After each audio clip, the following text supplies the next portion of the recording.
মৃণালা নমস্কাৰ আশা কৰোঁ আপোনাক ভগৱানে কুশলে মংগল ৰাখক আৰু সৎবুদ্ধি প্ৰদান কৰক আৰু সৎ মাৰ্গ প্ৰদৰ্শন কৰক মই আপোনাক দুখাৰ কথাই মই ক'বলৈ মই বিচাৰিম বিশেষকৈ আপোনাৰ দৰে এজন ব্যক্তিৰ পৰা গুণী আৰু শিক্ষিত ব্যক্তি বুলি মই কৈছোঁ আপোনাক জ্ঞানী বুলি মই ক'বলৈ মই এতিয়া মই নাযাওঁ কাৰণ আপোনাৰ যিখিনি কথা আপোনাৰ শুনিলোঁ সেইখিনি আপুনি অজ্ঞানী অৱস্থাত আছিলে নে কিবা আপুনি শাৰীৰিকভাৱে বা মানসিকভাৱে আপুনি অসুস্থ আছিলে সেইটো মই নাজানিম কিন্তু কথাবিলাক যেতিয়া আপুনি কথাবিলাক কৈ আছিলে এনেকুৱা লাগে কিছুমান মাদক দ্ৰব্য সেৱন কৰা লোকসকলে মানে যেনেকুৱা এটা মানে হেৰি হয় ঠিক তেনেকুৱা ধৰণৰ বুলি মনলৈকে এটা ধাৰণা আহিছিল নাজানো সেইটো আপুনি মাদক দ্ৰব্য পান কৰিছে কি নাই সেইটো আপোনাৰ বিষয় কিন্তু আমাৰ মনলৈ ভাৱধাৰা আহিছিলে এটা অসমখনৰ ক্ষেত্ৰত আপুনি যিটো মন্তব্য কৰিছে নামনি অসম উজনি অসম অত্যন্ত ঘৃণনীয় অত্যন্ত দুৰ্ভাগ্যজনক অত্যন্ত দুখজনক আপুনি কিহৰ ভিত্তিত উজনি অসমৰ নামনি অসম বুলি ক'লে আপুনি কাৰোবাৰ লগত আপোনাৰ কিবা ব্যক্তিগত আক্ৰোশ হৈছে মনোমালিন্য হৈছে তেওঁক আপুনি ব্যক্তিগতভাৱে আক্ৰমণ কৰক না আমাৰ তাত কামে ক'বলৈ নাই কিন্তু জাতিগতভাৱে সমগ্ৰ অসমবাসী অসমী ভাষী হিচাপে মোৰ ক'ব লগা আছে আপুনি বয়সত মোতকৈ হয়তো মানে জ্যেষ্ঠ হ'ব বা কনিষ্ঠ হ'ব পাৰে এইটো মই নাজানো এইটো আপুনি জানিব কিন্তু কথা হ'ল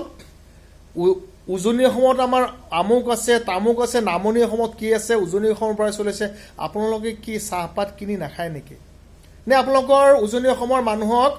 মানে বাগানৰ সেই মানুহবিলাকে ঘৰত মানে টোপোলাতে চাহপাতবিলাক দি থৈ আহে মই উজনি অসমত মই প্ৰায় ৬-৭ বছৰ মই আছোঁ যোৰহাট হওক গোলাঘাট হওক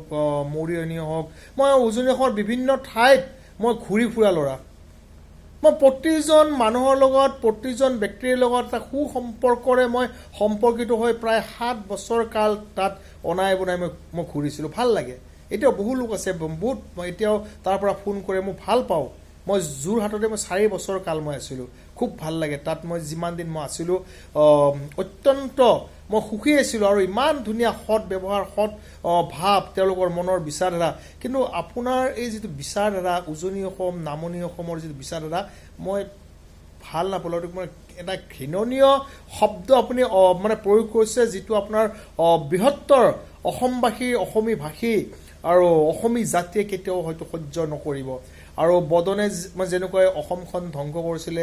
মান আনি ঠিক তেনেকৈ আপোনাৰ এনেকুৱা ভাষ্যৰ পৰা অসমখনক আৰু মানে যে মানে টুকুৰা টুকুৰ হোৱাৰ মানে দিশে আপুনি মানে ঠেলি দিয়াৰ কাৰণে এটা মানে প্ৰচেষ্টা হয়তো মানে কৰা যেন অনুভৱ হৈছে কিন্তু নকৰিব দাদা আমিনো আছোঁ কেইজন এইখন অসমত থাকিব কোন অসমবাসীটো থাকিব অসমী ভাষীটো থাকিব নহয় ৰাজনীতি এটা বেলেগ বস্তু কিন্তু জাতিগতভাৱে আমি এডাল এনাজৰিৰে আমি বান্ধ খাই থাকিব লাগিব উজনি নামনি মধ্য অসম কথাটো আপুনি বুজিছেনে ভুল নুবুজিব ভগৱানে আপোনাৰ সৎমাৰ্গ প্ৰদৰ্শন কৰক আৰু সুবুদ্ধি প্ৰদান কৰক তাৰে মই কামনা কৰিছোঁ আৰু দীৰ্ঘায়ু হওক জয় শ্ৰীৰাম জয় হিন্দ ৰাষ্ট্ৰ জয় অসম